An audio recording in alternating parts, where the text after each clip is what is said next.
Hello दोस्तों, नमस्कार दोस्तों, स्वागत है आप सभी का ऑनलाइन अडाफा स्टडी यूट्यूब चैनल पर। इस वीडियो में हम बात कर रहे हैं एक बड़ी और लेटेस्ट अपडेट के बारे में जो कि संबंधित है बीएड वर्सेस बीटीसी मामले को लेकर। बीएड वर्सेस बीटीसी मामले पर एक बहुत बड़ी अपडेट देखने के लिए मिल रही है। आज एक बार फिर से मामला सुप्रीम कोर्ट ऑफ इंडिया में आप सभी के लिए था। जैसा कि आप जानते हैं कि जब से बीएड और बीटीसी को लेकर सुप्रीम कोर्ट ने अपना फैसला सुनाया है, उसके बाद से लगातार ये मामला सुप्रीम कोर्ट में जा रहा है और उसके बाद लगातार इस मामले पर सुनवाइयाँ हो रही हैं। आज एक बार फिर से मामला सुप्रीम कोर्ट में लगा हुआ था और इस मामले में बीएड करने वाले अभ्यर्थियों के साथ साथ जो चयनित बीएड अभ्यर्थी हैं उनके लिए भी कहीं ना कहीं बड़ा झटका है। डिटेल में बात करते हैं। चैनल को सब्सक्राइब करके बेल आइकन को दबा लें और वीडियो को लाइक कर दें, जिससे कि आपको रियल ऑथेंटिक जानकारी ऑनलाइन अडाफा स्टडी यूट्यूब चैनल के माध्यम से मिलती रहे।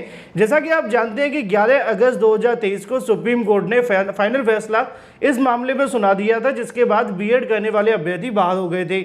लेकिन उसके बाद ये मामला कई बार बीएड को लेकर सुप्रीम कोर्ट में गया। आज फिर से एक मामला सुप्रीम कोर्ट में लगा हुआ था और ये कहीं ना कहीं चयनित बीएड अभ्यर्थियों के लिए बेहद महत्वपूर्ण भी था। आज जब इस मामले पर सुनवाई देखने के लिए मिलती है बीएड वर्सेस बीटीसी को लेकर, तो ये मामला छत्तीसगढ़ से संबंधित था। छत्तीसगढ़ में जो बीएड करने वाले अभ्यर्थी हैं जिनको प्राइमरी में नौकरी दी गई थी, और ये जो नौकरियां दी गई थी वो 11 अगस्त 2023 के जजमेंट के बाद दी गई थी। यानी कि ये जो नौकरियां हैं वो सीधे तौर पे सुप्रीम कोर्ट के फैसले के बाद दी गई थी। जब सुप्रीम कोर्ट ने अपना फैसला 8 अप्रैल 2024 को सुनाया, तो उसके बाद ये बात क्लियर कर दी गई कि जो सब्जेक्ट टू आउटकम है उनको यहाँ पे बाहर किया जाएगा। और यहाँ पे मामला फिर छत्तीसगढ़ हाई कोर्ट में जाता है सिंगल बेंच में, और उसके आदेश के आधार पर भी इनको बाहर करने का आदेश दे दिया गया।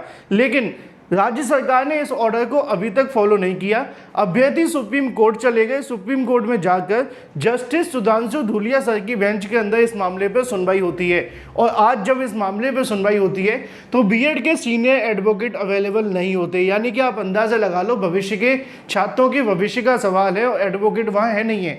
तो वहाँ के जो जूनियर एडवोकेट है उन्होंने मांग की कि इस केस को अभी एडजोर्न कर दिया जाए और बाद में सुन लिया जाए।